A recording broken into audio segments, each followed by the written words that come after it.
বাংলাদেশের নির্বাচন কি এখন শুধুই ঢাকার রাজপথের লড়াই, নাকি পর্দার আড়ালে এটি পরিণত হয়েছে ওয়াশিংটন, দিল্লি আর বেইজিংয়ের এক মহাযুদ্ধে? কেন বাংলাদেশের একটি সাধারণ ভোট নিয়ে হোয়াইট হাউস থেকে ক্রেমলিন পর্যন্ত তোলপাড় শুরু হয়? প্রিয় দর্শক, বাংলাদেশের মানচিত্রটা ছোট হতে পারে, কিন্তু বর্তমানে এটি বিশ্ব রাজনীতির এমন এক দাবার বোর্ড যেখানে এক চালে বদলে যেতে পারে দক্ষিণ এশিয়ার সমীকরণ।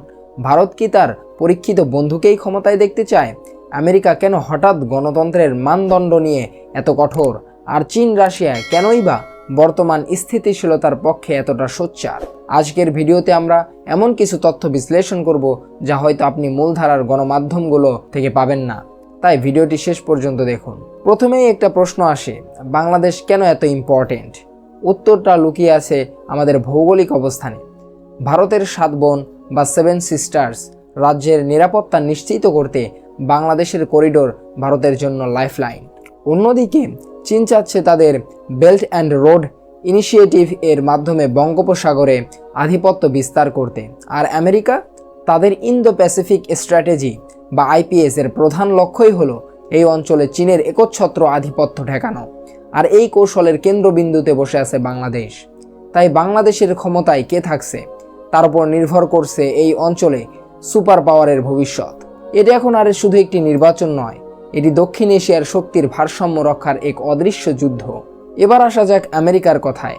গত কয়েক বছর ধরে আমেরিকার অবস্থান বেশ আক্রমণাত্মক। ভিসা নীতি থেকে শুরু করে মানবাধিকার ইস্যুতে নিষেধাজ্ঞা। ওয়াশিংটন বারবার একটা বার্তাই দিচ্ছে, তারা একটি অংশগ্রহণমূলক নির্বাচন চায়, কিন্তু পর্দার আড়ালে হিসাবটা অন্যরকম। বিশ্লেষকরা বলছেন, আমেরিকা চায় বাংলাদেশে এমন একটি সরকার যারা তাদের ইন্দো প্যাসিফিক পরিকল্পনায় সরাসরি অংশ নেবে। আমেরিকার কূটনীতিকরা যখন বিরোধী দল বা সুশীল সমাজের সাথে ঘন ঘন বৈঠক করেন, তখন সরকারের মধ্যে অস্বস্তি বাড়ে। তবে মনে রাখতে হবে, আমেরিকার কূটনীতি সবসময় ব্যালেন্সিং গেম। তারা একদিকে গণতন্ত্রের কথা বলে চাপ সৃষ্টি করে, আবার অন্যদিকে বঙ্গোপসাগরে নিজেদের সামরিক ও কৌশলগত সুবিধা আদায়ের দর কষাকষি চালিয়ে যায়। অর্থাৎ আমেরিকার কাছে সুষ্ঠু নির্বাচন যতটা না আদর্শিক, তার চেয়ে বেশি কৌশলগত চাপের হাতিয়ার। দিল্লি কি ভাবছে? ভারতের জন্য বাংলাদেশের নির্বাচন মানেই তাদের জাতীয় নিরাপত্তার ইস্যু।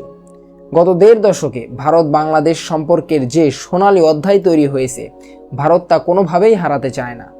ভারতের প্রধান ভয় হলো, যদি বাংলাদেশের রাজনৈতিক অস্থিরতা বা চরমপন্থা মাথাচাড়া দিয়ে ওঠে, তবে তাদের উত্তর পূর্বাঞ্চলে বিচ্ছিন্নবাদীরা আবার সক্রিয় হয়ে উঠতে পারে।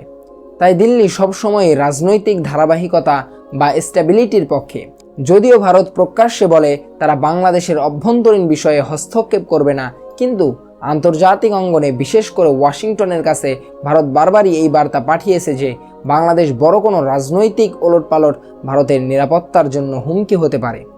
ফলে ভারতের সমর্থন কার দিকে তা বুঝতে বিশেষজ্ঞ হওয়ার প্রয়োজন পড়ে না। ভারত আর আমেরিকার এই টানাটানির মাঝে সবচেয়ে লাভবান খেলোয়াড় কে? উত্তর হলো চীন। বেইজিংয়ের নীতি খুব পরিষ্কার, নো ইন্টারফেয়ারেন্স। তারা বাংলাদেশের অভ্যন্তরীণ রাজনীতি নিয়ে মাথা ঘামায় না, তারা মাথা ঘামায় মেগা প্রজেক্ট আর লোন নিয়ে। চীন জানে বাংলাদেশে বর্তমান সরকারের অধীনে তাদের বিলিয়ন বিলিয়ন ডলারের বিনিয়োগ নিরাপদ। অন্যদিকে রাশিয়াও এখন বাংলাদেশের রাজনীতিতে বেশ সরব। রূপপুর পারমাণবিক বিদ্যুৎ কেন্দ্রের মাধ্যমে রাশিয়া বাংলাদেশে কয়েক দশকের জন্য নিজেদের অবস্থান গেড়ে বসেছে।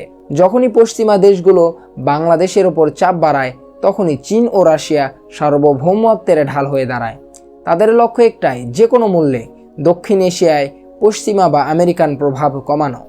এখন আসল হিসাবে আসি, যদি বর্তমান সরকারের ধারাবাহিকতা বজায় থাকে, তবে ভারত তাদের নিরাপত্তা ও ট্রানজিট সুবিধা নিয়ে নিশ্চিত থাকবে। চীন ও রাশিয়ার মেগা প্রজেক্টগুলো দ্রুত গতিতে এগোবে। কিন্তু যদি সরকার পরিবর্তন হয় বা বড় কোনো রাজনৈতিক মোড় ঘোরে, তবে পশ্চিমা দেশগুলো হয়তো তাদের হারানো প্রভাব ফিরে পাওয়ার চেষ্টা করবে। এখানে একটা অদ্ভুত বিষয় খেয়াল করুন, কোনো দেশই কিন্তু বাংলাদেশের জনগণের কথা ভেবে কথা বলছে না। প্রত্যেকে নিজেদের জাতীয় স্বার্থ বা ন্যাশনাল ইন্টারেস্ট দেখছে। আমেরিকা চায় গণতন্ত্রের নামে তার প্রভাব, ভারত চায় নিরাপত্তা, আর চীন চায় বাজার ও বন্দর।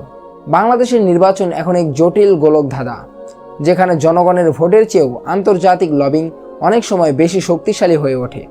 পরিশেষে বলবো, ভূরাজনীতির এই খেলায় দাবার গুটি যাই হোক না কেন, আসল শক্তি কিন্তু হওয়া উচিত এদেশের সাধারণ মানুষ।